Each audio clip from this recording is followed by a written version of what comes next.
नमस्ते दोस्तों, मेरे सुनो गवर्नमेंट चैनल में आपका स्वागत है। मैं हूं अनीता चौहान, पत्नी Shri Prempal Singh Chauhan, deputy manager, National Fertilizers Limited, Nangal. आज के वीडियो में एम्प्लॉइज पेंशन स्कीम से संबंधित एक नई जानकारी देने के लिए मैं आप सबको मेरे हस्बैंड श्री प्रेमपाल सिंह चौहान से मिलवाती हूं, जो इस विषय के जानकार है। तो चलते हैं। दोस्तों नमस्कार, उम्मीद करता हूं आप अच्छे से होंगे। दोस्तों ये मेरा मोबाइल नंबर दिया हुआ है, यदि आप किसी भी प्रकार का संपर्क करना चाहते हैं, कोई जानकारी देना चाहते हैं तो। आज का जो एग्जाम्पल है ये मिस्टर नारायण है, इन्होंने मुझे भेजा है और इनके जो भी डाटा हैं वो मैंने अपने कैलकुलेटर में डाल लिए हैं। यहां कैलकुलेटर में डालने के साथ ही हम ये पाते हैं कि इनकी कंपनी ने भी वही गलती की है जो सब लोग कर रहे हैं। इन्होंने पूरे महीने का, नवंबर का पूरे महीने के पैसा भेजा हुआ है 319 रुपए, जबकि इनको 159 रुपीज ही भेजना चाहिए था। ठीक है जी, तो अब हम इसके टेबल के एंड में चलते हैं और टेबल के एंड में चल के हम देखते हैं कि इनको कितना पेमेंट करना पड़ेगा। दोस्तों ये इनकी एंटायर लाइफ का वेज है, ये 8.33% अमाउंट है और 3292 रुपए, ये 1.16% जो इनको एक्स्ट्रा देना पड़ेगा। 189,416 ये इनका ईपीएफओ में अभी तक जमा है।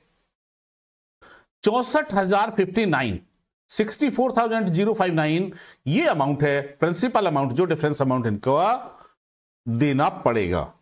ये ठीक है जी, ये प्रिंसिपल अमाउंट देना पड़ेगा और विद इंटरेस्ट इनको जून 2024 तक 1,51,255 रुपए इनको जमा करने पड़ेंगे।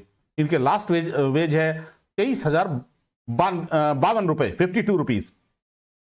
टेबल 2 में हमने इनकी ये समरी दे दी है कि ये समरी ऊपर वाली जो टेबल 1 की समरी है उसी को समझने के लिए समरी ऑफ अबव कैलकुलेशंस ये हमने टेबल 2 में दिया है, ताकि ये समझने में आसानी रहे, क्योंकि यहां साफ लिखा हुआ है और यहां थोड़ा लिखा हुआ नहीं है, इस वजह से हमें अलग टेबल बनानी पड़ी है।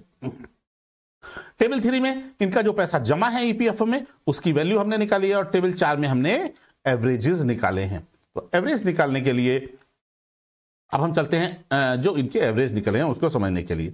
देखिए एवरेज बहुत जरूरी है ये समझना एवरेज को, कि एवरेज कैसे निकाला जाता है। ये इनका 60 महीने का एवरेज है 19,665 रुपए और 12 महीने का एवरेज है इनका 15,282 रुपए और 15,000 इनका जो एवरेज है वो आता है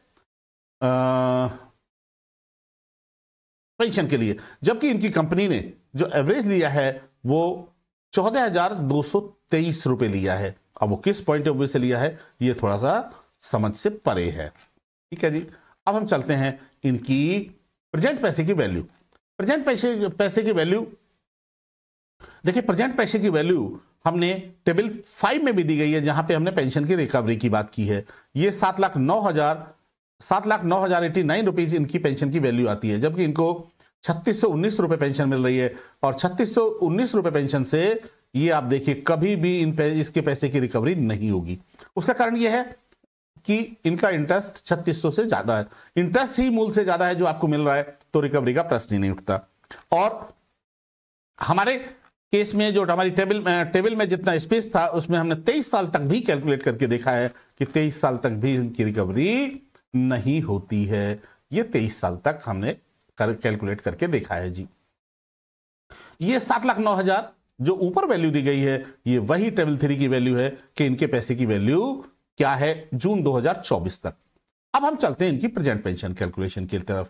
प्रेजेंट में इनकी पेंशन के लिए 1 फरवरी 1962 इनकी डेट ऑफ बर्थ है, 1 जून 1992 ये इन्होंने कंपनी ज्वाइन की थी और इस तरह लगभग 3.5 साल इनके उसके होते हैं पीएफ के, 3.5 साल इनके एफपीएस फैमिली पेंशन स्कीम में होते हैं, तो इसलिए इनको 85 रुपए कंपनसेशन मिलेगा।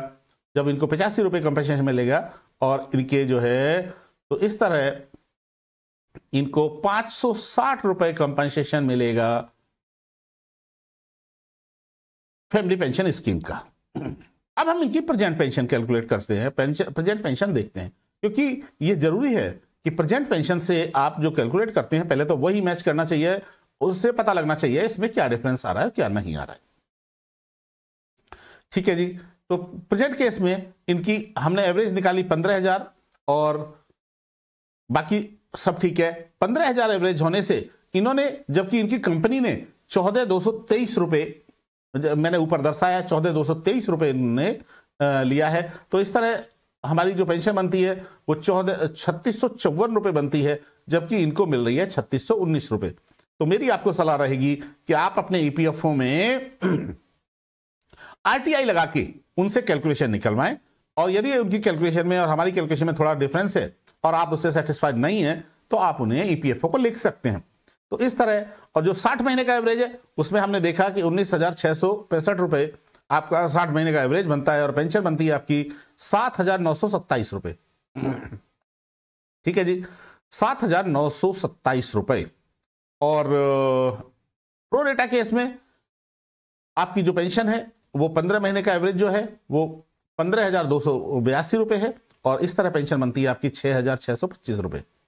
और यदि हम उसकी बात करें सुप्रीम कोर्ट के डिसीजन की, तो सुप्रीम कोर्ट के डिसीजन नहीं, ईपीएफओ के चेन्नई मेल के हिसाब से कैलकुलेट करें तो ईपीएफओ के चेन्नई मेल के हिसाब से जो इनकी कैलकुलेशन है वो 297 रुपीज बढ़ जाती है।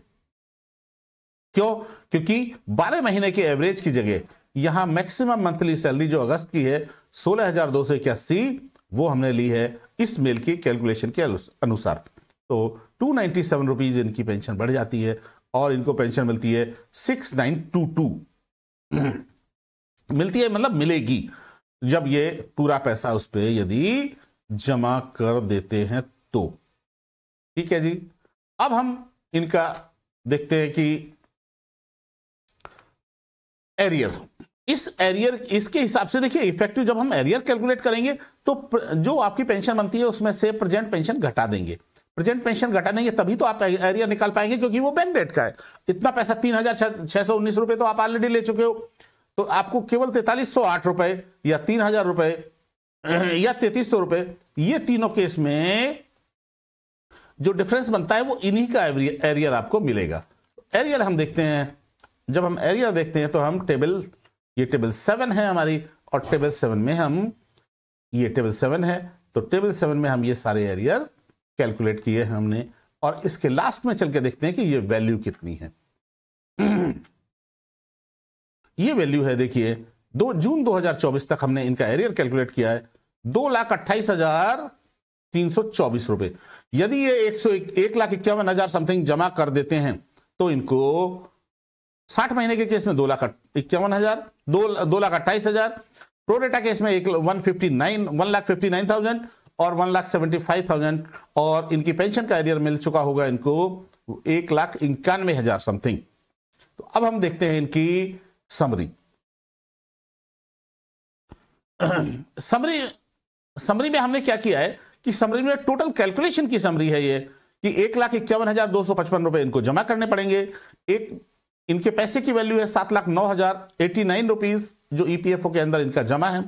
इस तरह टोटल पैसा 8,60,344 रुपए बनता है इनका, जिसमें से इनको अभी तक एरियर जो मिल चुका है, यानी जून 2024 तक जो एरियर मिलेगा वो 1,91,807 रुपए मिलेगा।